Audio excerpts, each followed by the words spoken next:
Welcome to Binge Theory, the coolest corner on the internet. Today we're going to be discussing Yojimbo. With me today we have our experts Eric and Logan. Hello. Hey. And we just saw this combined, I think it was just like 2 weeks ago. First time I've ever seen it. If I can just give you the general gist. Yojimbo is, and we're definitely going to be talking about the references to other films, but the basic story of Yojimbo is there is a samurai drifter that comes across the town that is ruled by two gang lords. Now their rivalry is, things of legend. They basically are going back at each other, but they're kind of like the gang that couldn't shoot straight. And he shows up and he sees this as a place of opportunity where he can kind of manipulate the situation and profit from it. And then the story takes off from there. So, gentlemen, first of all, this was whose recommendation was this? Was this Logan's or This Eric? is mine, yes. Logan, great recommendation, because right off the top, when I started watching it, and just the cinematography, if we can just talk about the things we really liked. Again, this came out in 1961, and the cinematography and the shadow, it's all black and white, but the shadow and the, just the scale of it and the cinematography, the way it was shot, I was really impressed, because it's not Western culture filmmaking. It's definitely Japanese, and that's what I think gives it such a unique flavor. Is it's shot from a Japanese artist, utilizing Japanese architecture, Japanese scenery, landscapes, and you can tell it has a genuine feel, just like a Western would, shot by somebody coming out of California. And that's my first impressions were just the way it was shot. We can go into a little more detail later, but Eric, what were your thoughts? I mean, you're a big fan of, and what's the name of the director again? I don't want to mispronounce it. It is Akira Kurosawa. Akira Kurosawa. Amazing. Yep. Yeah. No. This is a treat. It was very very fun to watch this. The main character, Mifune, is he's an actor that Kurosawa has used throughout his entire career. So he's a very recognizable face in Kurosawa films. Definitely recognized or I should say appreciated the cinematography. I did a little reading after seeing the movie, and apparently that cinematographer is quite famous. He was an ace in his time. So yeah, I really enjoyed it. I thought it was a nice, very tight movie of a different time, and there's a lot of layers to Yojimbo. So, yep. Yeah, I mean, the cinematography on it was absolutely beautiful. When I started watching it, I knew I was watching a movie from 1961. I mean, I knew it was black and white, but there was I don't want to call it high definition, because it wasn't obviously that, but there was an intensity in the definition in that black and white that was just astonishing. There was so much sharpness to a film that old that it really kind of took me by surprise watching it, in just the way that it didn't seem as old as 1961. It was sharp, and it was clear, and it was, I mean, I can think of shows from like the 80s where it's like, I guess they have hair, but it's just this kind of mottled brown thing on their head. But like, that wasn't the case at all in this, and I was really, really impressed with just the quality of it, and certainly the use of the beautiful Japanese landscape, and just really having that setting be the additional character in a film. I love it when both a director and a cinematographer can appreciate the the real environment that they're in and make that be another character in the film. And I mean, this was kind of at the end, I believe, of Kurosawa's kind of more prolific filmmaking period. So he had really had this dialed into a science, and it showed how well he had this put together, and it was gorgeous, just gorgeous. It was, and one of the things, and I think that definitely goes to, like you're saying, obviously this was, his go-to, and if you're saying if this is I wasn't aware that this was the end of his like prolific run, if you will, but the contrast and just the different shades and the focus, the aperture, all of that was just evident. I mean, his skill as a filmmaker was undeniable. And I think also when you're shooting in black and white, you tend to address things that you normally wouldn't in color, because it's all just, well, this is red and this is green and there's your contrast. But if everything is black to light gray, then that's something you're taking into account. And I think that gives you just an eye to detail that a lot of films don't have. And I don't know what they were shooting. Obviously, it was film, but I don't know what type of camera they had back then. But it's definitely, it just brought out a lot of the sharpness and because I remember certain scenes where, and you're talking about like a focal stop of like maybe 20 feet, because they were inside one of their things, and like if somebody was walking by outside, they'd be looking through the window, and the person outside was perfectly sharp, but they're also sharp indoors. So it was amazing the way that the quality of the imagery, like you said. So I can't say you definitely opened up a can of worms, because I'm going to go back and try and consume as much of Kurosawa's work as possible. Mm-hmm. Now, one other thing I wanted to obviously dive into is how many films out there, and you guys tell me, this is the first time I'm just throwing it out there, how many films out there are pulling directly from not only Kurosawa, but this particular film? Like when you look at this film, and you know where I'm getting at, what genres and different films do you think borrowed liberally from his work, and also specifically this in particular film, Yojimbo? Logan. I mean, it would be hard to not call out some of the kind of 40s and 50s westerns of American cinema that had come before that. But the thing that I had to keep reminding myself while watching this particular film was that this was 1961. If I'm thinking of it contemporarily, there are 100 films like this. But thinking of it back in 1961, this was the origination of those 100 films I'm thinking of. Mm. This kind of style, sure, it was probably done a few times before in, like I said, 40s and 50s westerns.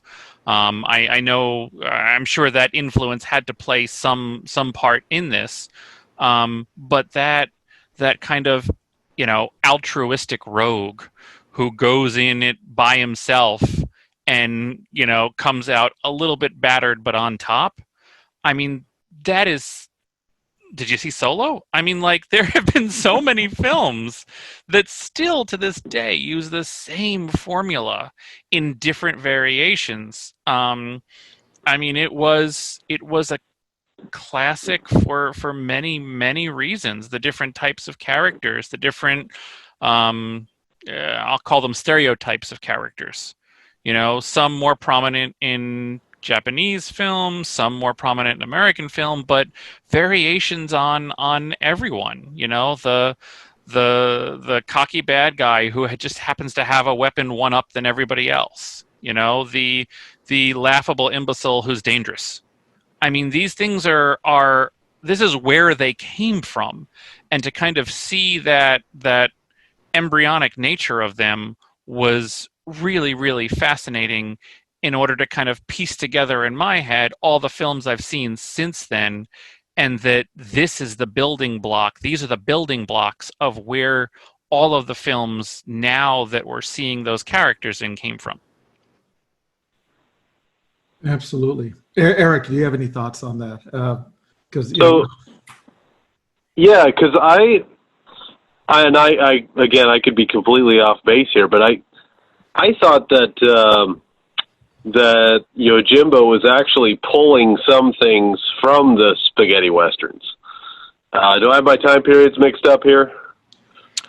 I'm not sure. well, no, no. No, I think you're right. Because there was that. There, I mean, in some ways, let's just say that some of the things were nods to the spaghetti westerns. The line where he says, "I'll need 2 coffins." Now make it 3. That's a direct nod to Fistful of Dollars. Now, if I can, Right? Fistful of Dollars. Western- I'm definitely going to pull that one out as a like a parallel. But that was in color, didn't it? That must have come out in like the Fistful late of Dollars, I believe, was 1964. Yeah. So that's yeah. 3 years it? after this. Okay, so That's exactly the point. Then Dollars pulled from Yojimbo. Yeah, so many of those movies Okay, that we 'cause it's the think same line. being Western-centric Yojimbo pulled from, actually they Right. pulled from Yojimbo. Like, I had to look up, every Okay. time I started thinking that exact same thing, I looked up the dates and I was like, oh, wait, no, I'm wrong. I'm Western. I'm American. I'm wrong because it didn't come here first. We pulled it from somebody else. Wow. We Yeah. didn't invent it. Yeah. We did- believe it or not, That's we actually didn't. I just say we take credit for it. Yeah. That's what we've been doing for the last 50 years, but technically wrong. But no, Eric, you're 100% right. Fistful of Dollars is, I mean, and if I can just, the whole premise of a drifter coming into town where the town's in disorder because they're under the heel of a tyrant and gets the living of Jesus kicked out of them. Right. And then goes away and comes back. Let's be frank, that's also the same plot for Unforgiven, where Clint Eastwood goes into town, Right. gets his butt kicked again. I guess he's not that much of a fighter, and comes back. So, and I forget. And this, I'm going to get my film school card revoked. There was a professor who said there are only so many stories. There's only so many stories, and everything else is just a variation of those particular stories. And Right. I forget the name of it, but it might have not even been a professor. It might have been way back going to the days of Homer's Odyssey. And just, there's only a certain amount of things that can happen in a person's life, when they come into conflict with either nature or man or against himself.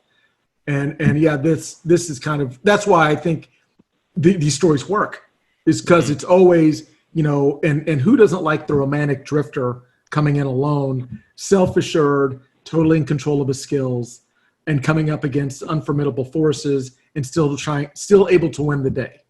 I mean, that's kind of every story. I mean, yeah, and you're right, Logan. There's hundreds of films that I can think of. Yeah. Streets of Fire, and again, that's a deep cut. I don't know if a lot of people ever saw that. No, it's just me and 2 other people, I think. So one of the things that I really like about Kurosawa's films is, when I started to study Kurosawa, I was also studying Japanese history, and that was kind of like my major was international studies. So I'm seeing everything that Kurosawa is doing through the lens of Japanese history, and knowing that Kurosawa is always making a statement in his movies. He's always reflecting what is happening in his interpretation of what's going on in Japan. And this movie was another one of those interpretations of what Japan was going through in 1961. So it's the very beginning of the movie when you have the shoulder shot of Mifune with the mountains in the background, and then he's walking down this kind of desolate path, if you will, with almost like a tumbleweed kind of looking situation around him, and then he comes to the stick and he throws the stick up in the air, and he has to decide which way to go. So this is kind of in the way that I was looking at it, was, okay, which way is Japan going to go? You know, Japan has gotten the keys for capitalism, right? After the war, they are becoming an industrial power. What are they going to do with those keys? Which path are they going to go down? Are they going to go down the right path? Are they going to go down the bad path? You know, there's a lot of new things that have come into Japan that they're executing at that time. You know, this is the very early stages of Toyota Motors, right? This is the early stages of Mitsubishi and the conglomerate. And so there's a lot, and then, you know, later on, and I'll stop talking in a moment here, but I really want to touch on the diplomats that come into town, right? And they're sitting in the middle of town, and they're just having a good old time, fat and happy, you know, and lazy, you know, and his kind of interpretation of what government is like, you know, at least translating it from the Edo period to the current period. And in my opinion, you know, I think he has a fondness for the working man, the blue collar folks. You know, he showed the pain of the silk guy, the guy who had all the silk that was burning down. He showed the pain in his eyes when that was burning. He showed, you know, that the restaurant keeper was a main character. The coffin builder was a main character in the movie, you know. And so, I don't know. I just have such a fondness for Kurosawa's work. I love how he brings the normal man into the movie, and shows what his impression of Japan is, you know, at that time. So. Yeah, I really want to echo that too. Like, being able to pull those normal, just everyday characters in as such a core element of kind of showing emotion and furthering the story, but also not needing to be, you know, a traditional style of kind of main character to further that story was amazing. The silk merchant, even the sake merchant to some way, the town crier who would always tell the time, being able to use him to the kind of that advantage and that stuff.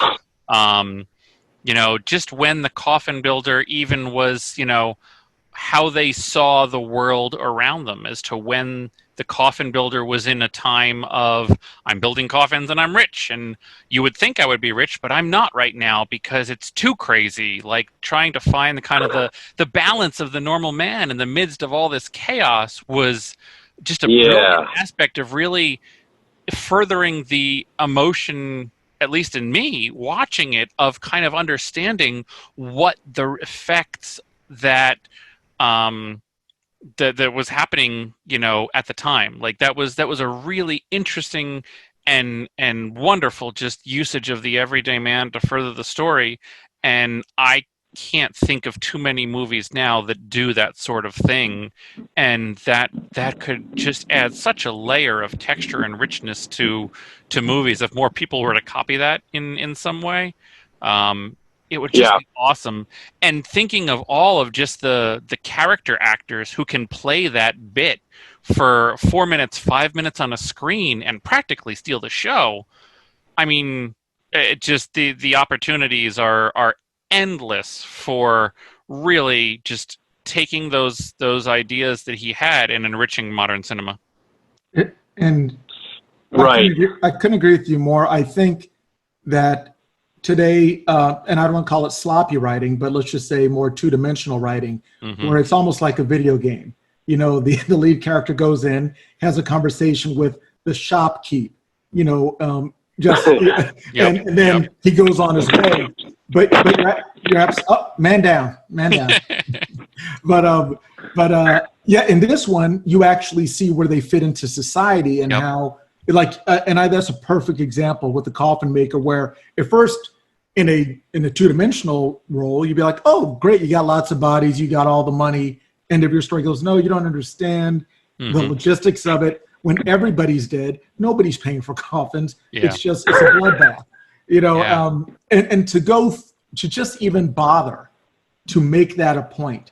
And Eric, I also want to touch base on what you're saying in regards to the hidden messages and the the analogies of the balance of it's not about getting all the money as a coffin maker. It's about fulfilling a role in the overall structure of that society, and it's a role. It's not a profiteering thing. Yes.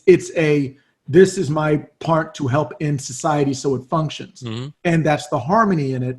And I think that's a reoccurring theme through this is the harmony, where even the rivalry between the two bosses, there was a certain harmony, if you will, yin and yang of the one group is they do a little bit of damage and then the other one does a little more damage. But even when they had like the show off, you could tell they didn't want to really do anything. It was all posturing and bluff. Mm-hmm. And it was, don't hold me back. Don't hold me back. And as soon as they get a chance to actually do something, they wilt.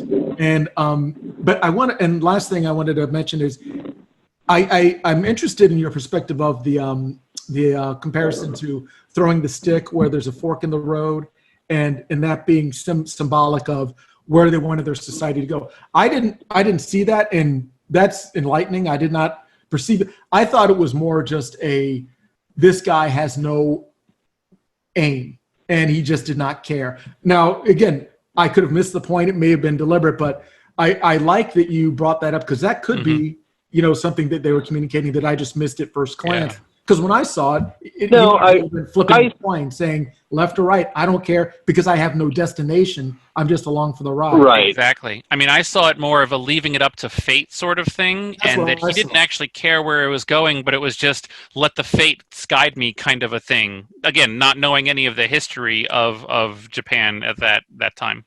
But that could be that. No, I like both observations. Yeah. Yeah. No, I that was my interpretation of it. I don't know that was even intentional or not. That was my interpretation of the stick throwing, because there were multiple paths there that he could take. Mm-hmm. Anyway, that's my interpretation of the film and Japan at that time. There were some other interesting parts of the movie that I thought were should be noted. When he took the dead man's sword at the very end of the movie, apparently that's kind of that's a no-no. You don't pick up another man's sword like that. That's his family sword. It belongs to him. It's considered like dishonorable to do that. But so what we're talking about here is we're talking about, it's okay if you have altruistic intentions and you're a good person to kind of let that old Japan go a little bit, like this is a good person, Mifune. I would use his name, but I don't know if that is. I don't think his name actually becomes a thing until the sequel. Hold up, sequel? Yes, there is a sequel. I think we have. Okay. Well, I'm gonna just spoil it. I don't think it's a major spoiler by any means, but apparently his name is Sanjuro. Yeah. Mifune's character, and so I thought that was an important part of the movie where they made a point to show that he picked up the dead man's sword and walked off with it and is going to use it now, and that, well, that's okay, that's going to be okay because he's a good guy. He's not a bad guy. We know he's not a bad guy. And to kind of let go of those old Japanese traditions, which is very much a big part of Japanese culture. they always hold on to their traditions as they move forward into the future, So that was another statement I wanted to make sure that I mentioned in this review. I don't know if you know, I was in Japan for a few months, and even though I've been in Tokyo and Osaka and Okinawa, and you could see that even with all the modern architecture and amenities and all that, there was still just a sense of respect and tradition that they had. I think it's also because it's such an insulated culture to a certain respect, even though it has access to all the things in the world. This is another discussion for another day, but they knew the history of each other. Essentially, it's such a long, insulated, life that they've had, that they can basically, they know what to expect from one another, and they know where they fit in the balance of all things. So it comes full circle. I do want to touch base, and that I love that you said, and I like both of your thoughts on this. Is Senjuro a good person? Is he good, or is he just a necessary evil, or is he basically self-driven, and when he comes up against bad people, he just can out-bad them? I'm curious, because I mean, when he first started, sure, he took out, I think 3 gangsters, but he didn't have to. It's kind of like he just wanted to show what he could do so we can get paid. Now, I tend to, and again, this is another discussion, but I tend to look at things in the prism of constructive and destructive, because certain things are beneficial, certain things are detractive. But I'm curious. Yeah, I'd like to discuss that a little. Good, the hero versus the anti-hero, or versus just the self-driven narcissist. Yeah. I mean, to some extent, I guess I almost saw him as a proto Han Solo. And I'll say that because I feel like he had too much of a kind of self-aggrandizing egotism to really be that altruistic good guy. But there's also no doubt whatsoever he was guided by a conscience. So he's balancing his own egotism in his own capabilities and what he thinks he's able to do, with the fact that ultimately he doesn't want innocent people to die. And I say that specifically, not saying he's a good guy and wants everybody to live or wants the best outcome or wants anything. He doesn't necessarily care how many bad people die. They're already expendable to him. Yeah. And that's why I think he had no problem going in the beginning and just whipping off those 3. He pretty much sized them all up and said, all right, which one of you 3 look like, pardon my French, but scumbags?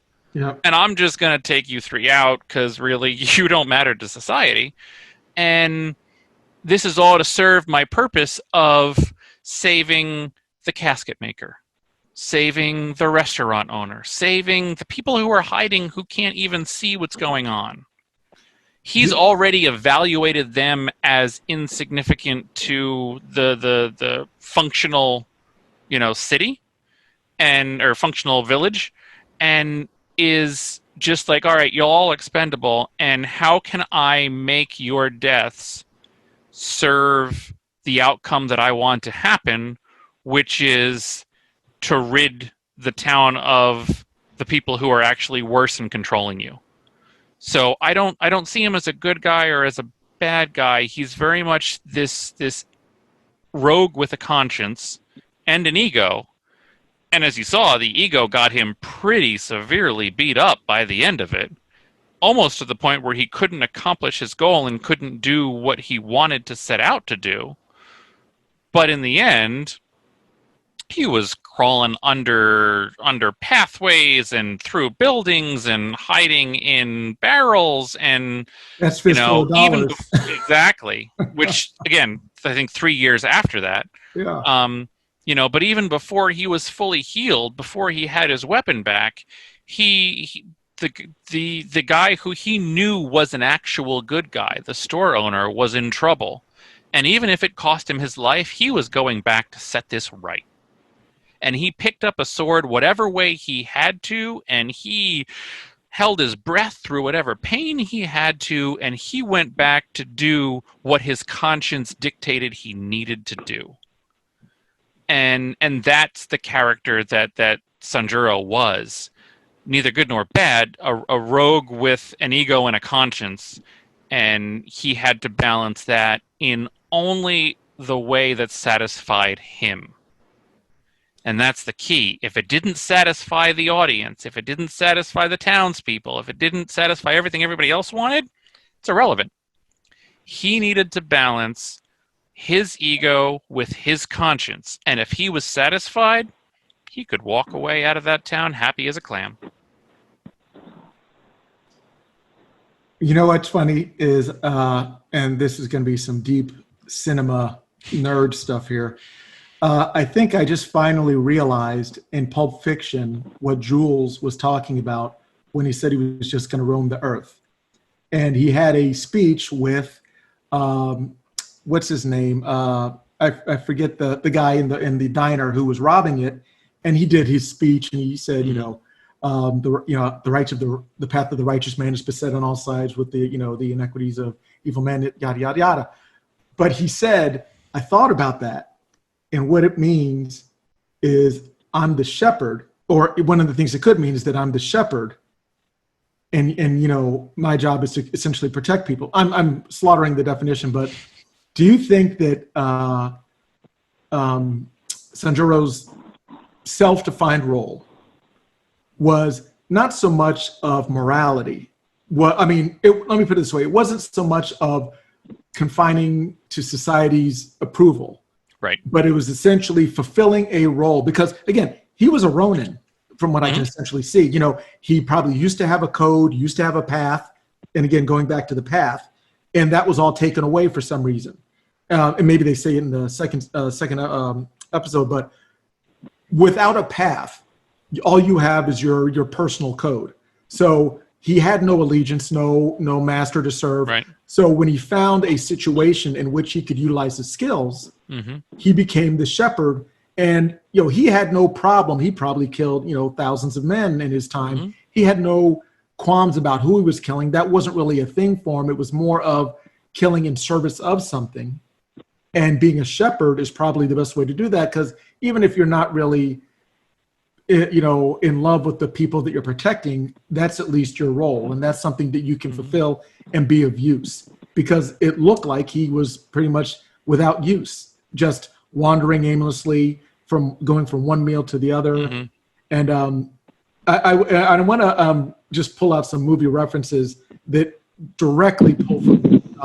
First of all, I saw a lot of this in the original Mad Max and Road Warrior. Not Mad Max, but Road Warrior. And Logan, did you ever see Road Warrior? I have Mad not. Max? It's. What did you see? Have you seen any of the Mad Maxes? I actually haven't. Oh, we got to probably put that on a roster. That's on the list. The gist. Wrote the Mad Max original was basically like, and I think it's just barely the fall of society, where the wheels start coming off. There must have been some COVID or something that happened, and everything was just beginning to go really bad.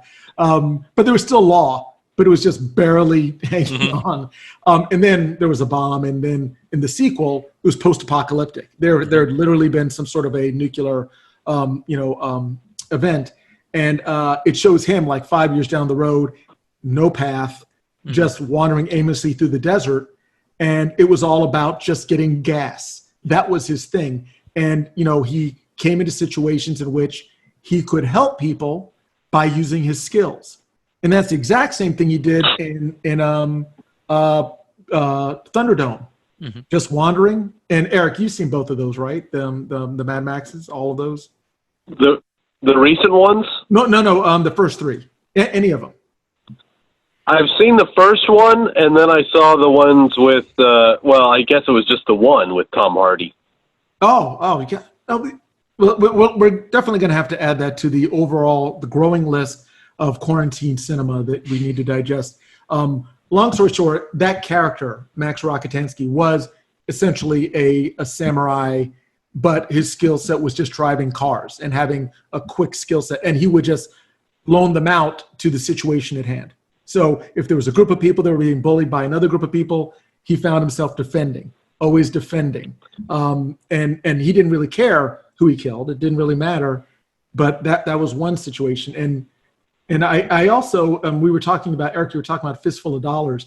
There were so many direct ripoffs. I don't even want to say homage or inspiration, but that was a pretty blatant ripoff. So many, just like 3 or 4 years after that came out, to literally have him crawling under the floorboards after getting beat up.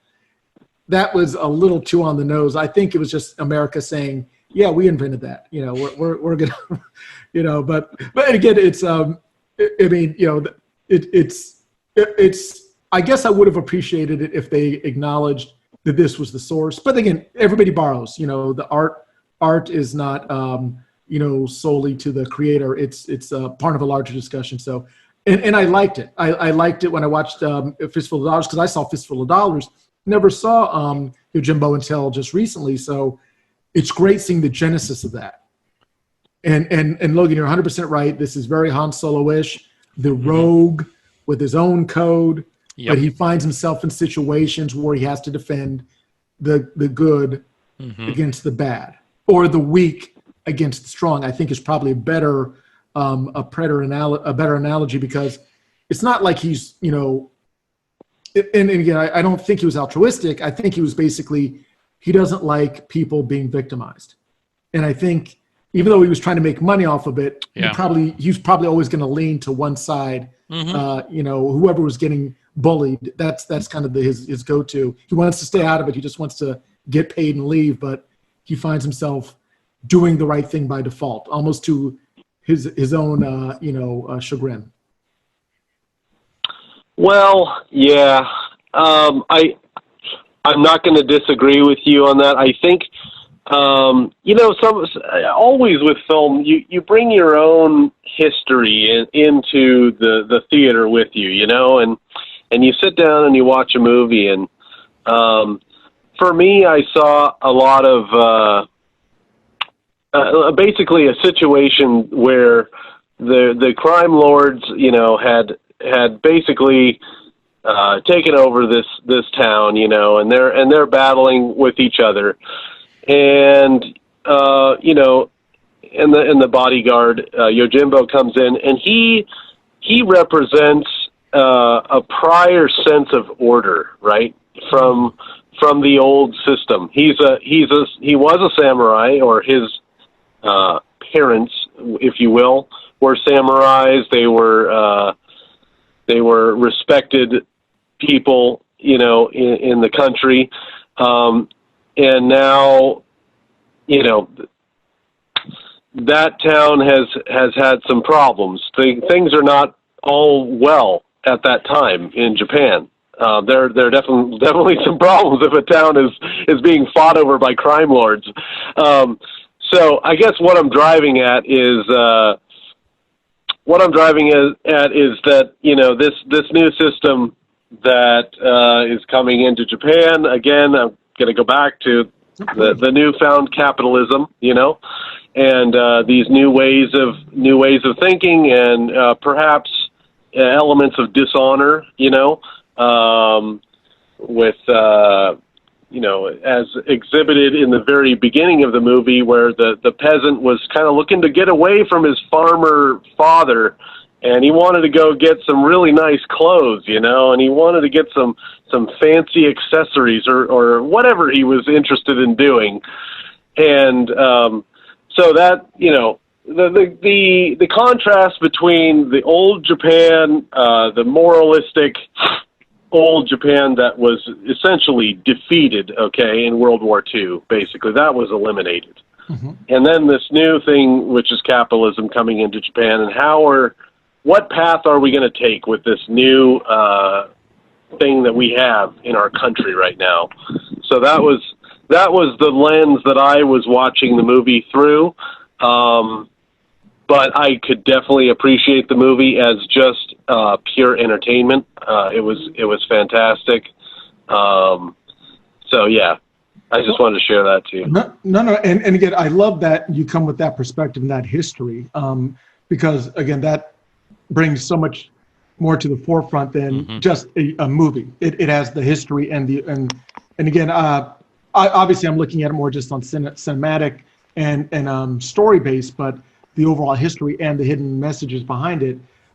What's funny is when you mentioned the young person trying to go into town, the only thing that kept popping off in my head is he was trying to go into town for some new space converters or power converters. He reminded me of a very whiny Luke Skywalker, and he's trying to again get away. And to your point, yes, embrace the new. Wow, yeah. That's probably Lucas pulling from Kurosawa. Yes. I would wager. Yeah. I would say again, you got your Han Solo, kind of the Western road. Oh yeah. You got the whiny kid trying to leave, to go off and seek adventure. But again, those are small points. But I definitely like the historic lens, and you're absolutely right. I think there's probably a lot of reference points that I missed because I wasn't looking for them. But again, that's what these podcasters so insightful, because you get those different perspectives.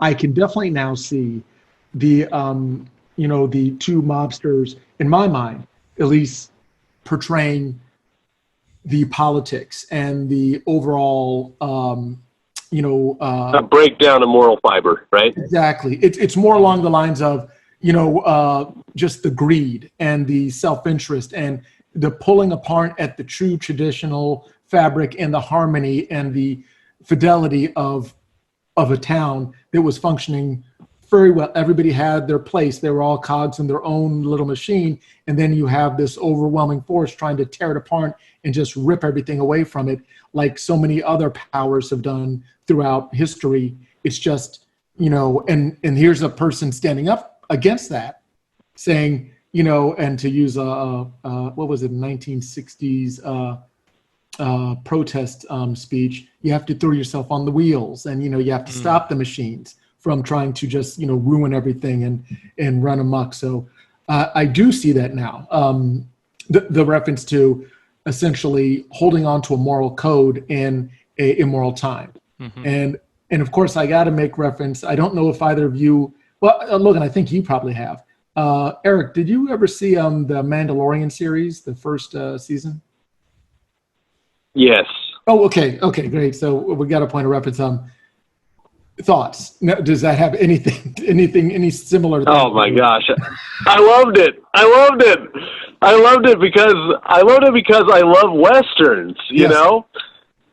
And I mean, yeah, I guess I didn't really know that I loved westerns, but with the way that modern cinema is, you just don't get a lot of really great landscape shots, and you get that in westerns, so I guess I really realized that I really loved westerns, and The Mandalorian was just such a fantastic one with that really awesome intro music. And, of course I'm an old school Star Wars fan. I love that. And, I love that they didn't name the little green creature. And every episode, it's very, very much of the old time kind of episodic radio show type thing where you kind of have a beginning of the episode and then there's an end, and there's a loose, continuing trend here. But if you want to just sit down and watch one episode, you'll be satisfied, So I really liked The Mandalorian. I thought it was very well done. And it was, and I think that whole Star Wars universe is, of course, a space western, rightfully so, and because a lot of these westerns and Japanese culture, I think, overlap in regards to somebody who has a skill set that's kind of based on standing alone against insurmountable odds. It blurs the line so much that, the Mandalorian shows up out of nowhere, and again, he's a mercenary. He's a mercenary. They're all mercenaries apparently because they have skill sets. Yeah. And he finds himself in a situation where he's trying to make a buck, and lo and behold, he has to do the right thing. Well, I mean, that's the thing. I mean, there's no Lucas himself. I mean, said that he pulled from Kurosawa. I mean, not only that, he used some of the influence and ability that he had from Star Wars being such a cultural, again, Western cultural phenomenon, in order to essentially strong arm, I believe it was 20th Century Fox at the time, to actually make a pick number of Kurosawa films. I'm probably going to butcher the pronunciation, but Kagemusha in general, in order to just actually happen. Like his ability because of Star Wars' clout and what he was doing, he basically said, yeah, I'll keep doing this for you, but oh, by the way, you're going to fund this Kurosawa film for me. Nice. When they straight out rejected Kurosawa earlier. So not only did Lucas obviously steal many, many aspects of his earlier films from it, but he appreciated what Kurosawa was doing so much that he made sure that essentially funding was provided for continuing what Kurosawa was doing. Then that I mean, I like George Lucas for a number of reasons, and I have opinions on his later work. But again, that is a class move. If you're going to be let's just say inspired and to become inspired by somebody else's work, to at least give them some sort of recompense for their work. I think that says a lot. It's like when the Rolling Stones would pay homage to James Brown and Chuck Berry, and they bring him out on tour because it was obvious the influence that they had in Little Richard and things like that. I went ahead and pulled up what I was talking about before. It was a statement by Carl Jung, and he said that there are basically only seven plots that everything is utilizing. The first one is Overcoming the Monster, Rags to Riches, The Quest, Voyage and Return, Comedy, Tragedy, and Rebirth. So these are basically the simple ones. I guess the Yojimbo would fall into the not the Quest, not the Tragedy. Interesting. What do you think? There were some comedic elements there, right? True. Which kind of lightened it. So I don't know. Would you say it's a Quest? Yeah, I would say it's almost, maybe it's also, and don't get me wrong, this is not saying that it can only be one plot. It could definitely have both of them. I definitely think it's in an aspect, there's Overcoming the Monster. And if we can, I'd love to talk about who they cast as the heavy, the one that kept him in that room and just kept beating, throwing him around like a rag doll. That was the, again, you could tell they didn't have a lot of stuntmen, or they weren't utilizing stuntmen back then, because that was, I guess, their version of Andre the Giant. Somebody that appeared to have, and again, I'm not, I don't want to, say this out of ignorance, but it seemed like he had some sort of a hormonal condition that made him just, larger than, standard model. And, but he looked healthy and strong. Remember, what was the name of the guy? I forget the name, but he played Jaws in the old 007 films from the 80s. He just a large guy. But that whole putting a hand on his face and the hand is like twice the size of your head and just throwing you across the room. That was one of the, and for lack of a better term, monsters that it looked like he had to overcome. I was a little disappointed, going back to just literally the technical aspect of the movie. I was a little disappointed in how he killed that guy. In regards to, there was not a lot of, it was sort of unceremonious. It was just, in the middle of melee, he took him out, and there was no focus or tight shot on that, because that was a one of the prime characters, even though didn't have a lot of speaking roles, that was a huge part of the story. He was the essential muscle, and he kind of just went down in the melee. There was no big moment or a victory. So to had it was just one of 100 guys, and also the last thing I'll say about the fighting. I think it was because they had not really, and please, educate me on this.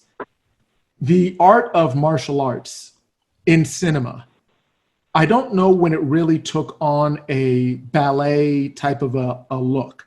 When they have all the choreography, the fight choreography.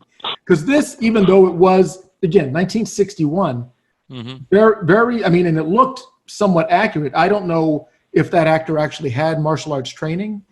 But I bought it, especially for 61, because same with Westerns back then, they were shooting people. It was never realistic. It was just a vehicle to establish, okay, this person died. There was no stylized killing like there is now. And yeah, I could speak to that a little bit, and that's only because I read a book.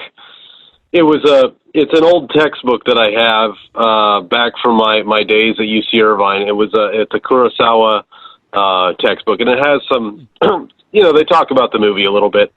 Essentially, what they were saying was that, prior to 61, there were a lot of samurai movies, kind of like popcorn movies that were out there, where there was a lot of this posturing with the sword and a lot of,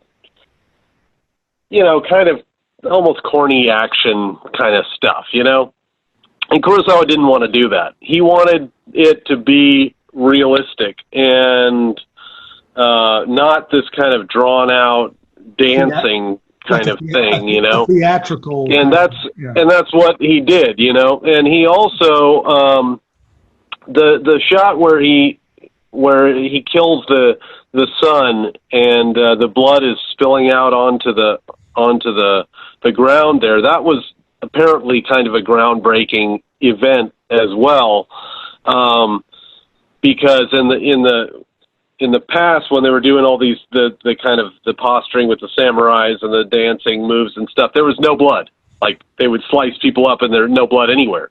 And so, Kurosawa was really kind of trying to bring a little bit of realism into his movie, with the way that Mifune fought, the way Mifune got beat up, over and over again by the giant, So yeah, they did speak to that a little bit, that this was kind of his moving forward from that time period in Japanese cinema. Yeah, and I think the actor you're thinking of, Richard Kiel, who was the one who was Jaws in that. And really, whether it's a Richard Kiel or whether it's an Andre the Giant, I mean, they're kind of that I hate to say it, but a stereotypical, just big man type figure. Yeah, but it's, and again, I don't use this term to be disparaging, but it's ridiculously big. It's almost like a metaphor. Like, this is just a monster. Yes, it's definitely a metaphorical usage, and that's why I never studied Jung very much in college or anything else. But the one I did read a lot of Joseph Campbell for different classes and things that I was doing, and kind of that hero with 1,000 faces type thing where he beats these supernatural wonders, supernatural foes, insurmountable odds, and then kind of a decisive victory is won, and he comes back and can kind of bestow the laurels on kind of the common man that he's saving. I mean, to me, it's Joseph Campbell to a T. But then again, that's what I know, so that's what I tend to probably see a lot more of. But that's what kind of struck me here, is that he's definitely that one of those 1,000 faces. No, I definitely, and that's, I think I might have been conflating the two, but yeah, I definitely remember the hero with 1,000 faces. And Eric, thank you for the the history again on that, because one of the things, and this we spoke about in our last episode, was when it comes to stylized violence, it looks cool. Sure. It's wow, you see the way the blood splattered and, how he did the gun sideways. It was so cool the way he took a life. Isn't that cool? But it's unceremonious and it's abrupt. And in 1961, probably because I'm coming from a generation in which everything was stylized violence. It's good to understand back then that they had kind of a departure from that and tried to say, listen, death is not glorious or beautiful or artistic. It's just death. And I can appreciate that he went in that direction and he said, yeah. And again, I love the pageantry of the samurai poses because, again, it looks cool up until somebody loses a limb or there's some arterial spray. But stylistically, and again, you're right, they would not be doing that in a real fight, I don't believe. The standard posing and all that. I think in the midst of melee, you don't stop and strike a pose. And then, it's not, everything's not a duel. Everything is not a one-on-one deliberate action. Sometimes it's just panic and chaos, just like in the Revolutionary War, even though they had the actual ranks and all that, when the bullets started flying, I doubt that they were all just sitting there taking a knee, slowly loading, composed, and aiming. I think that is a very cool way to make things look.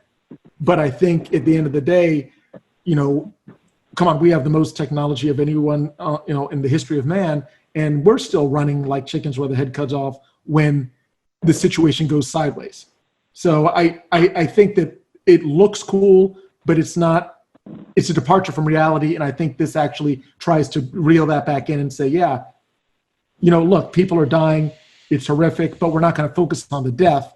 It's more of the, the journey getting from this insurmountable, beating insurmountable odds, and that's interesting. I did like that, and it's refreshing. Ironically, going back to 1961 to find something refreshing. I mean, I'm not so sure about that. I mean, again, we're not going to necessarily go back into the Revolutionary War, but the way I understood the history was that it was very much, essentially the group that broke first was the group that lost. Because if you think about it, if you can maintain your nerve in a line on a knee with all of your comrades, that's a Russian term, all of your patriots around you, yes, shooting in that order, your group of bullets are going to be more devastating than one or two people running around. My understanding of the history is that that's actually the case, is that the people who broke first were the ones who lost because the ability to hold together under that unimaginable pressure of gunfire, musket fire at that point, were the ones who did win, and that was part of what, was so frightening about the British as they were trying to take back or invade, as the case may be, in that, they were able to hold that to a very large extent and essentially knock us out on the battlefield. But when they got to the towns, our ability to break that and pick them off from every window, they couldn't really guard against in that way. And it was kind of that back and forth that way. You're 100% right. And I guess what I was thinking about was, you're right, on the battlefield. Yeah. When you had the redcoats all lined up. Yes. Yeah. And I would think that that's not more along the lines of honor and duty, but it was a tool to win. Yeah. Yeah. If you weren't all firing in the same direction at the same time, then you would probably, do less damage and in turn get overrun. Right. But I was thinking definitely more of the guerrilla tactics that the colonists were using, because, and again, the revolution is probably a bad example. I was thinking more along the lines of, I saw a film probably 8 years ago, called The Duelist, and it was about a person, basically a man with no personal moral code, who was back in the I think the 1800s, where royalty would be dishonored, and challenge each other to a duel. But because they were wealthy, they didn't really want to put their lives on the line, so they would hire a duelist to go in their place. And that's Wow. what this. But it was amazing. Wow. It was a Russian film, shot recently, but it was a period piece, beautifully shot. Wow. Beautifully shot. I definitely recommend seeing it. But it was very interesting because most people just didn't want to die. They had too much to live for, and there was honor in being a duelist. But if you didn't want to, I mean, not being in a duelist, but doing a duel and standing your ground and having composure and facing down somebody, that takes heart and courage. But it was ironic that a lot of wealthy people didn't seem to have that in supply. So they would just hire somebody else to go in their stead. And I'm okay, 2000, maybe 18? 2016, yeah. Oh, 2016. No, you're totally right. It's a Russian film. That looks very interesting. And the visuals on that, again, I don't want to get totally off the track, but some of the best cinematography I've seen in a while is in this, The Duelist. Huh. And it looks good. It was good. Well, yeah, I definitely want you guys to see it and get your thoughts on it. But back to Kurosawa, I completely appreciate that he didn't want to stylize the death. And sorry to go off on a tangent on the American Revolutionary War or battle strategy, but yeah, to that point, not showing battle as a thing of beauty, almost kind of in similar. What would you say about Saving Private Ryan? The beach. It's just what I was thinking of. The only reason I'm saying that is and I'm kind of torn because it was realistic, but would you call that stylized violence? Because it was so graphic, it looked so disturbing. But you know where I'm going. Would you say that was violence? I mean, obviously, it was necessary violence. It needed to convey the horrors of war and the sacrifice. 100%, I get that. But because it was shot with such a caring, talented director and cinematographer, because again, let me put it this way. I've seen the Mel Gibson film, The Passion of the Christ. I'll never see it again because it was just so disturbing and visceral and just horrifying. And it was just watching somebody being beaten to death. I have no interest in seeing that again. But I know that every Memorial Day and probably this 4th of July, they'll be playing Saving Private Ryan somewhere. And that beach scene, I don't watch it with a sense of horror. I watch more of it of a sense of just, this is insane, just the bedlam and all that. But look, and a man's picking up his arm, and I'm torn. I want your thoughts on, do you think that is realistic violence or stylized violence? Saving Private Ryan in particular holds kind of a spot for me because I have worked with the American Legion and Legionnaires in the past who actually were in World War II and were there. And I volunteered for a boys' state kind of program. And with some of those Legionnaires who were actually, one of which who was actually at Normandy, and a number of which who actually fought in the European theater, they couldn't, to some extent, really, sit through the whole part of Saving Private Ryan there because it was shot with such almost a beyond realism that it almost goes back in time for them. Like, it was accurate to a point where they could not physically stay present the entire time. It was that real to them. And that real of a recreation for them. And that's why we showed it at the program and then we showed pretty much just those 40 minutes because it was like we would have the Legionnaires come up on stage, introduce kind of what's going on, and then the ones who were still there after or came back after to talk about it. And like, you're watching a movie, I was on the beach. And we had one or two Legionnaires in particular who 100% were on that beach. They lived through it. And that was what they lived through. It wasn't a movie. It was a reality. And that's why I think for me, Saving Private Ryan always just goes to the nth level, because I physically know people who were on that beach, and that was what it was like. And I mean, I can't watch that movie without that knowledge there.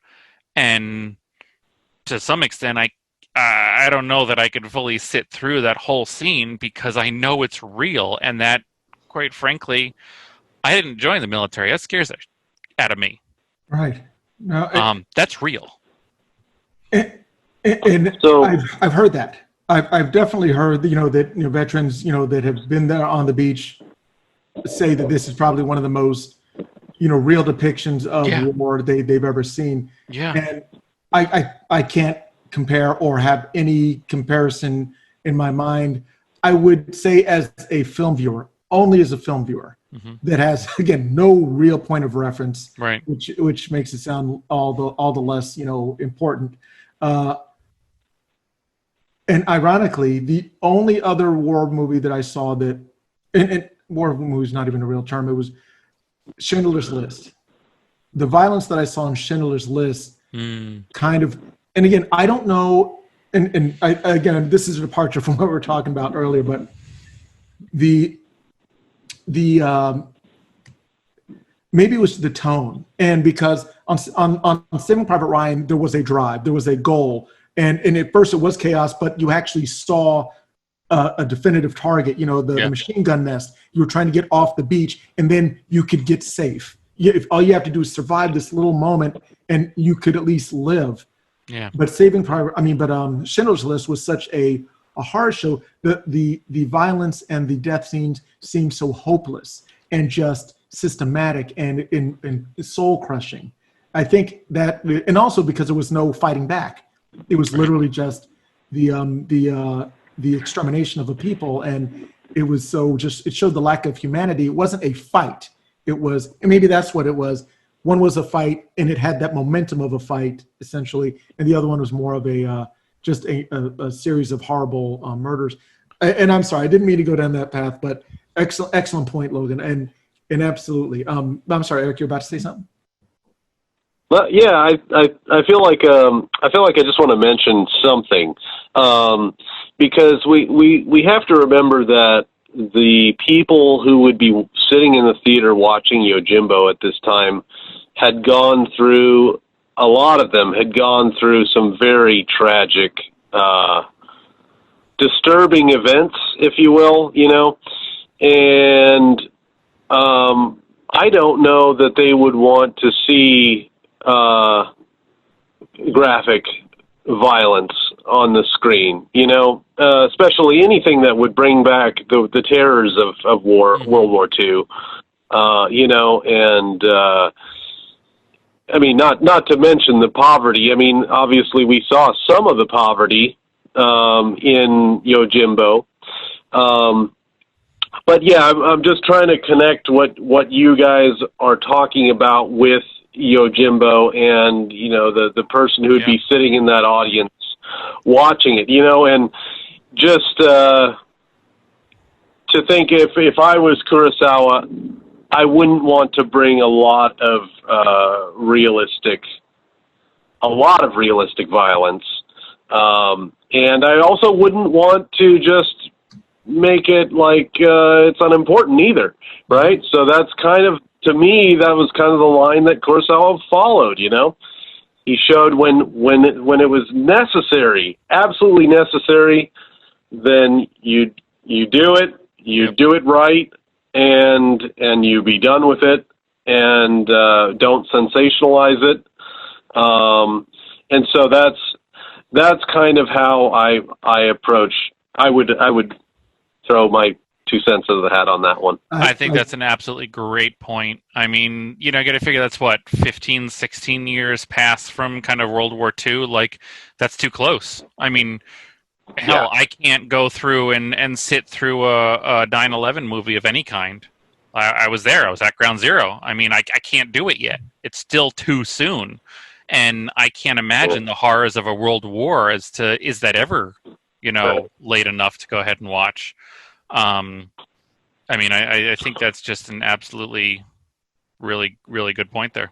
That's one of the great things that cinema brings us, right? Is that cinema is going to take, and it's going to allow, a 10-year-old, a 15-year-old kid to come into a theater and through the director's lens, kind of give them an idea of what it means to go into war, and how terrible that can be, how there are very few glory moments in a war, how much death can happen in a war, destruction. So I think that's one of the beautiful things about cinema is that it can inform us as a society about what some of the dangers are as a citizen,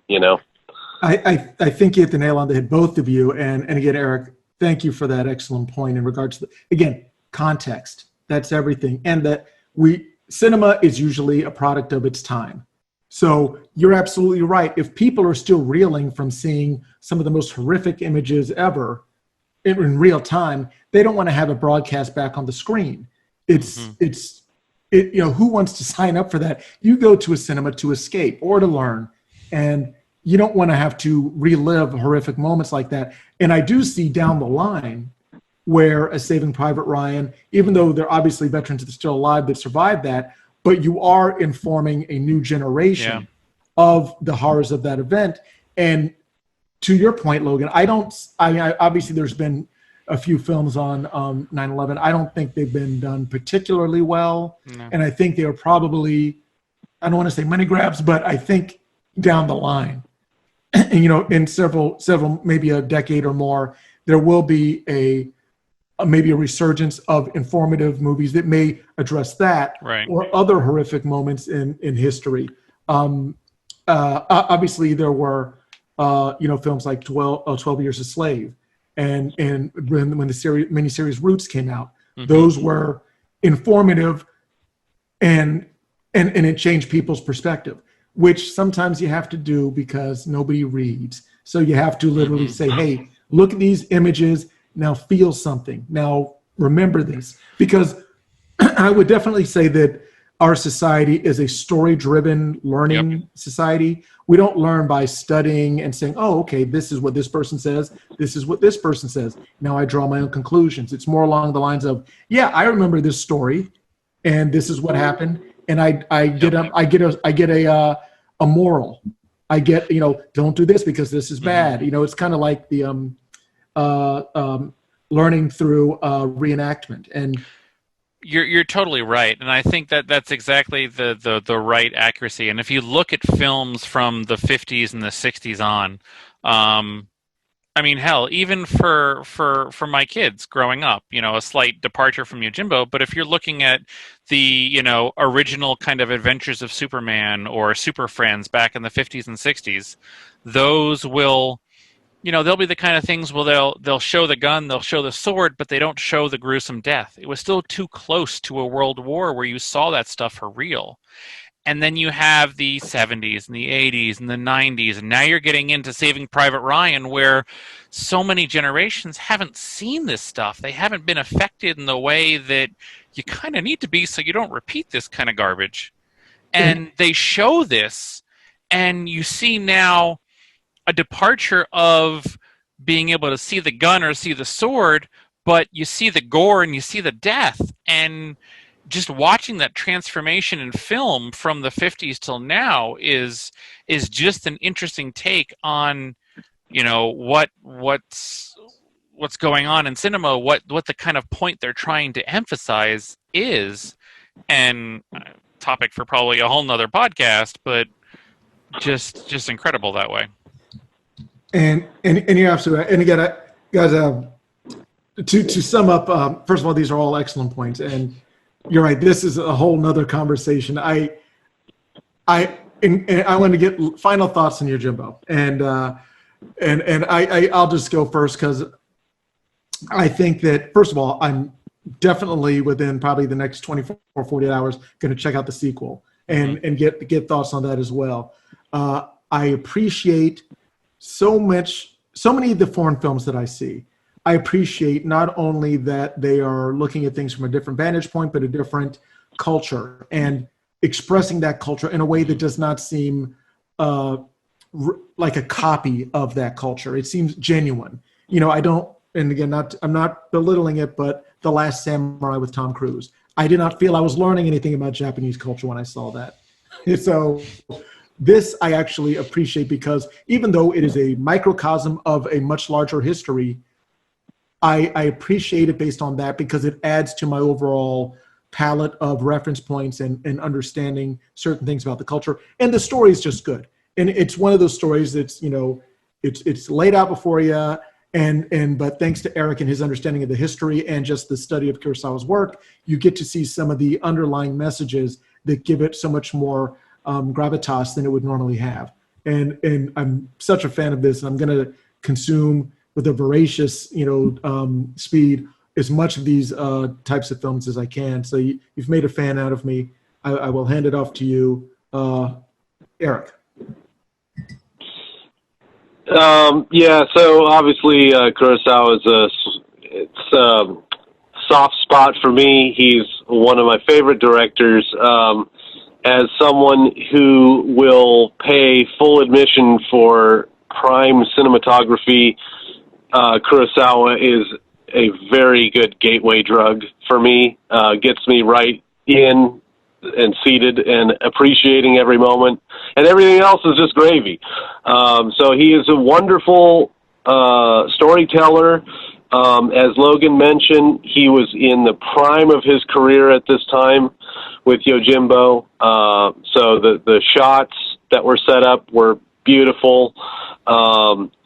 He gets great performances out of his actors, whether they be professional actors or people just off the street that he merely screens, and then next thing you know, they're in the motion picture. That happened a lot in his earlier works.